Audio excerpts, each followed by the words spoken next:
उसके बाद आप अपना रेगुलर ट्रेडिंग जो करते हो वो भी कर सकते हो, रेगुलर स्कैल्पिंग वो भी कर। एक बात सोचता हूँ कि अगर यार तुमको ट्रेडिंग में करियर बनाना है, पैसे बनाने हैं, तुमको आगे बढ़ना है, तो तुमको बेस्ट ही चुनना चाहिए। क्यों तुमको एवरेज ट्रेड्स मारने, क्यों तुमको 20 पिप्स 30 पिप्स वाला ट्रेड या थोड़ा सा 1:1.5 वाला, जब तुमको 1:10 वाला ट्रेड अगर मैं दे रहा हूं तो वो मारो। अब बोलोगे 1:10, फिर आई नो मेरे सब्सक्राइबर के साथ साथ बहुत सारे न्यू व्यूअर्स के पास जो फर्स्ट टाइम मुझे देख रहा है, बोलो 1:10 बोल रहा है, अबे 1:200 भी दे दिया है। अब 1:200 फेंको मत भाई, इतना देख लो लाइव, डेली का लाइव देखो। एवरेज ट्रेड का रिस्क रिवॉर्ड 1:6 to 7 है मेरा, ठीक है। जितना लोगों का ड्रीम प्रॉफिट होता है वो मेरा फेलियर ट्रेड होता है 1:3। तो चलिए स्ट्रेटजी का बात करते हैं। स्ट्रेटजी क्या सीन है कि जो भी स्ट्रेटजी हम लोग यूज करेंगे वो यूज करने वाले हैं गोल्ड में। मैं इसको गोल्ड में बताऊंगा, आप चाहो तो इस पे अगर इसको बीटीसी में यूज करना चाहते हो, इथेरियम में यूज करना चाहते हो या निफ्टी सेंसेक्स जहां यूज करना चाहते हो, आपको थोड़ा बैक टेस्ट करना पड़ेगा अपने अकॉर्डिंग। मैं आपको कोर प्रिंसिपल गोल्ड में फॉलो करके दिखा दूंगा कैसे काम होता है, आप इसको अपना उस पे यूज कर सकते हो, ठीक है। अब वाई क्लियर हो गया, लिक्विडिटी क्यों काम करेगा, क्योंकि बड़े प्लेयर्स को ऑर्डर वहीं पे मिलता है और बड़ा प्लेयर खरीद लिया यानी कि ऊपर लेके जाएगा, वो ऐसे फालतू टाइम पास के लिए तो खरीदा नहीं है। तो कोर प्रिंसिपल यूज हो गया,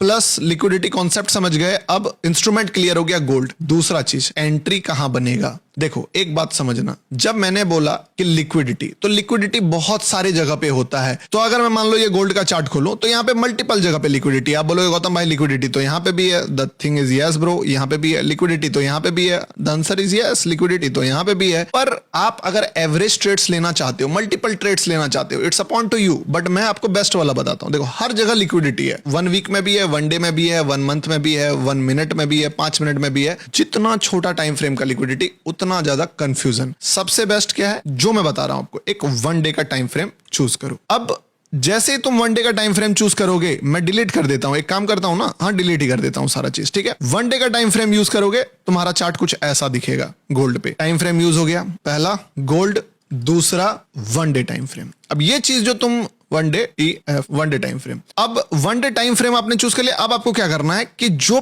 प्रीवियस डे का कैंडल था, कौन वाला, ये वाला छोड़ देना है जो रनिंग है, इसके पीछे वाले दिन का जो कैंडल है उस पे 2 लाइन मार्क करना है, ऊपर वाले सिरे पे, नीचे वाले सिरे पे। यहां पे आपने एक लाइन ड्रॉ कर दिया, फॉर एग्जांपल ये हो गया लाइन, ठीक है। और ऊपर में अगर आप देखोगे तो ये था लाइन, यहां पे ड्रॉ कर दिया, ठीक है। सिंपल ड्रॉ हो गया। अब जैसे ये 2 लाइन ड्रॉ किया आपने, इजी हो गया काम। क्या किया आपने, मान लो एक कैंडल मैं यहां से ले आता हूं 4, ठीक है। ये लिया कैंडल, एक कैंडल लिया, इस कैंडल के दोनों सिरे पे एक लाइन खींचा, एक लाइन यहां खींचा गया, ठीक है, एक लाइन यहां खींचा गया। अब ये कैंडल कितने टाइम फ्रेम का है, ये है 1 डे टाइम फ्रेम का कैंडल, 1 डे EF। अब इस लाइन को खींचने के बाद आपको क्या करना है, टाइम फ्रेम चेंज कर देना 1 डे से 1 मिनट पे। आप बोलोगे मैं 5 मिनट वाला बंदा हूं, देखो मेरा